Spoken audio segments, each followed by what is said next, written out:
गिबि गिबियावनो बयनिसिमबो खुलुमहरो। आंनि चेनेलनि नायगिरि गेदेरमा रायजो राजा बयखौबो आसा खालामो गाव गावनि बेसेन गोसा समखौ जेरावखि थाया दसे सम खोनासंलाङोबा गासिबो खाहानिखौ बुजिलांगोन, आंनि गोसो गोरबोआव गोजोननाय मोनगोन। दिनैनि बे समाव फिनै दिपेन बर'खौ बिबान होनायनि सायाव गोजोननाय मोनदों। मानो होनोब्ला बिथाङा माखासे रायजा होनजाबाबो गुबुन गुबुन हानजानि दैदेनगिरिफोरनि गुबुन गुबुन माखासे बिथांमोननि हेफाजाब लानानै बिथाङा नारा नाथा सानजानि सिमा बारायनायाव खामानि मावनो हादों। बिनि थाखायनो आं आसा खालामो आरो फिनै दिपेन बर' सारखौ बिबान होफिननायनि थाखाय आंनि गोसो गोरबो सिंनिफ्राय दिपेन बर' सारनिसिम गोजोननाय जासिहरो।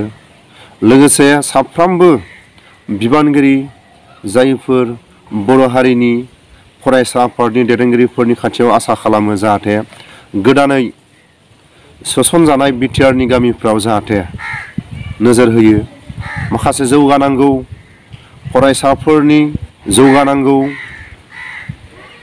बर' गामिफोरनि माखासे फरायसाफोरनि जेरै निसा जानाय, ड्राग्स जानाय, गावजों गाव माखासे रायखुमालायनाय, माखासे खेला दुलाफोरनि जानगाराव थानाय, बेफोरखौ जाहाथे साफ्रोमबो फरायसा आफादनि बिथांमोना गोसो होयो। बेखौनो आंनि चेनेलनि गेजेरजों आं खावलायहरो।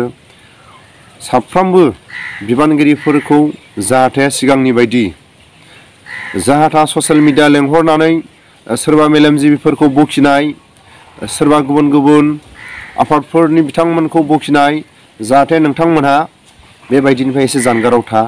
मानो होनोब्ला फरायसा आफादा जेरै बिबानखौ लानानै हारिनि थाखाय मोजां मोजां खामानि मावबोगासिनो आरो माखासे रायजो राजाफोरजों मोजां खामानि मावनायनि थाखाय दिनैनि समाव बयबो रंजादों। सोलोंथाइनि खेला दुलानि सायावबो माखासे जौगाबोदों आरो बेफोरखौ आरो साबसिनै खेला दुलाफोरखौ जौगाहोनो हायो, फरायनायनि सायाव माखासे आरो साबसिनै जौगाहोनो हायो। बेफोरखौ जाहाथे बांसिनै नोजोर हो। जाहाथा फरायसाफ्रा जुमाय लोंनानै ड्राग्स जानानै जाहाथा माखासे आड्डा मारिनाय बेफोरखौ जाहाथे नोजोर होयो, बेफोरखौ बांसिनै नोजोर होयो।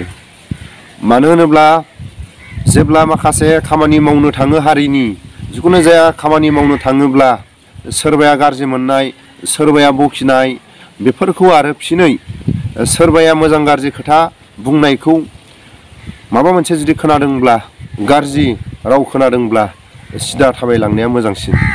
जों बांसिनै नुदों सोरबाया लोङै जायै माखासे खोथा बुङोब्ला सोरबा बिबानगिरिफ्रा एसे खोनाहां जानायखौनो गिदिंफिननानै माखासे गोरा खोथा बुंफिननाय, जाहाथे बेबायदि स्वभाबखौ गारो।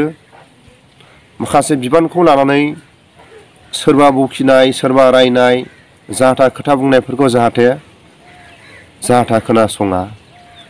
सोरबा फरायसाफोरनि फरायनायनि सायाव बांसिन गोसो होयो, सोरबा गामिफोराव सेंग्रा सिख्लाफ्रा ड्राग्स जानानै माखासे फरायनायफोरनि आद्रा खिद्रा जानाय बेफोरखौ नोजोर होयो, माखासे खेला दुला गेलेनायफोरखौ बांसिनै नोजोर होयो। सोरबा गुबुन गुबुन आफादफोरखौ ससियेल मिडिया लेंहरनानै बखिनायनिफ्राय एसे जानगाराव थानाया बर' फरायसा आफादनि दैदेनगिरिफोरखौ आं खावलायो, दिपेन बर' सारखौ आं खावलायो। दिनैनि समाव माखासे बिटिआरनि गामिफोरखौ नारा नाथा सोसननो हादों। गुबुन गुबुन हानजानि दैदेनगिरिफ्रा रायदों, बखिदों।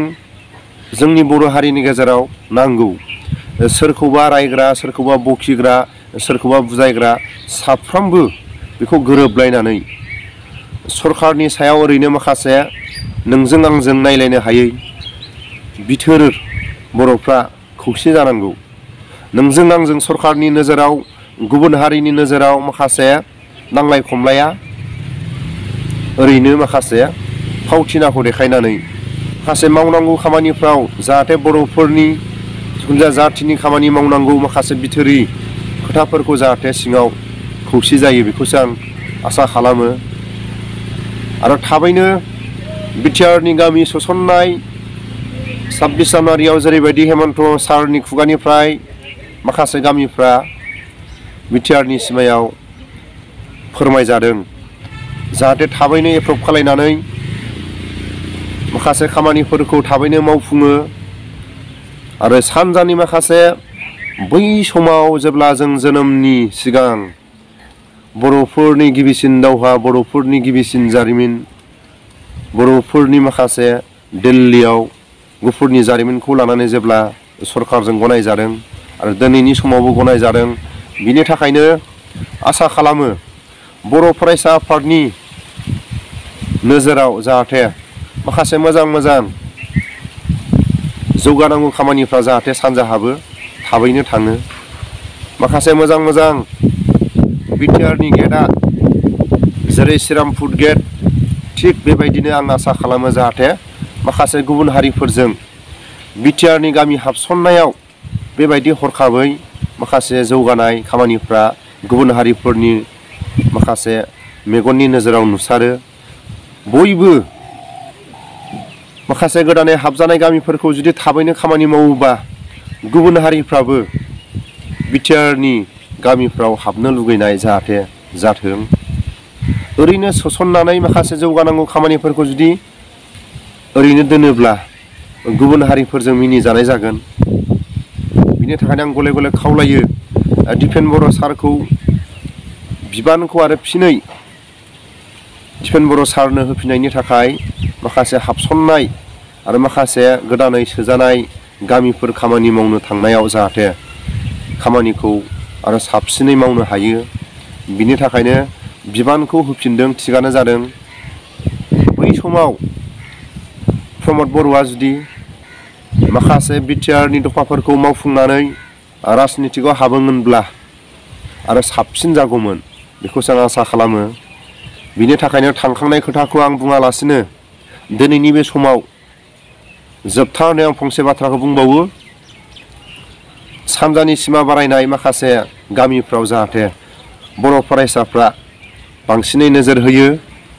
सोनाबहा जेरै क'क्राझाराव जायगाफ्रा जौगादों, थिग बेबायदिनो सानजानि गामि गोदानै हाबजानाय, गोदानै सोसनजानाय गामिफ्राव जाहाथे थाबैनो गुबुन हारिफोरजों मोजां मोनजानाय आरो गुबुन हारिफ्रा बिटिआरआव हाबनाय लोगो लोगो जायगानि जौगालु आरो सोलोंथाइनि माखासे फरायसाफोरनि माखासे जौगालु, जिखुनु जाया जेंनाफोरनि, गामिफ्राव खेला दुला गोसो होनाय, माखासे ड्राग्स जानाय, जिखुनु जाया गावजों गाव नारा नाथा खोथा दान्थे बोथेफ्रा जाहाथे गोमोरलाङो, बेफोरखौ बांसिनै जाहाथे नोजोर होयो। बिनि थाखायनो आं माखासे गोथौ खोथा बुंनानै आं सोरबा बर' रायजो राजाफोरखौ, सोरबा आंनि चेनेलनि नायगिरिफोरखौ आं गोजोनग्लाय होनो हानाय आंहा खुगायाव गोदै राव गैया। जा फंनैसो खुगायाव राव दं, गोसोआव माखासे बुंनो हानाय गोहो दं, बेखौनो आं दिनैनि समाव दिपेन बर' आरो माखासे बिबानाव थानाय बिथांमोनखौ जाहाथे गुबुन आफादफोरखौ ससियेल मिडियायाव सोमखारिनायनिफ्राय जाहाथे जानगाराव थायो। नोंथांमोना नोंसिनि खामानि मावनो गोनां खामानिफोरखौ जाहाथे बांसिनै खामानिफोरखौ मावलाङो। फरायसाफोरनि जौगालु, माखासे सोलोंथाइनि जौगालुफोरखौ जाहाथे बांसिनै गोसो होयो आरो ड्राग्स मुवा जानायफोरखौ बांसिनै थाबैनो गोसो होयो बन्द' खालामनायनि थाखाय। आरो बिटिआरनि गामि सोसनजानाय गोदान गामिफ्राव जाहाथे थाबैनो गुबुन हारिफोरजों मोजां मोनजानाय बायदि थाब खामानिखौ मावोब्ला थाबैनो मोजां जागोन, बेखौसो आं साफ्रोमबो बर' रायजो राजा, आंनि चेनेलनि नायगिरि, बर' फरायसा आफादनि साफ्रोमबो बर' माहारिनि आफादफोरनि खाथियाव आं गोरोन्थिफोर जादोंब्ला आं निमाहा बियो। बेखिनि भिडिअखौ आं लाना फैदोंमोन। गोजोन्थों।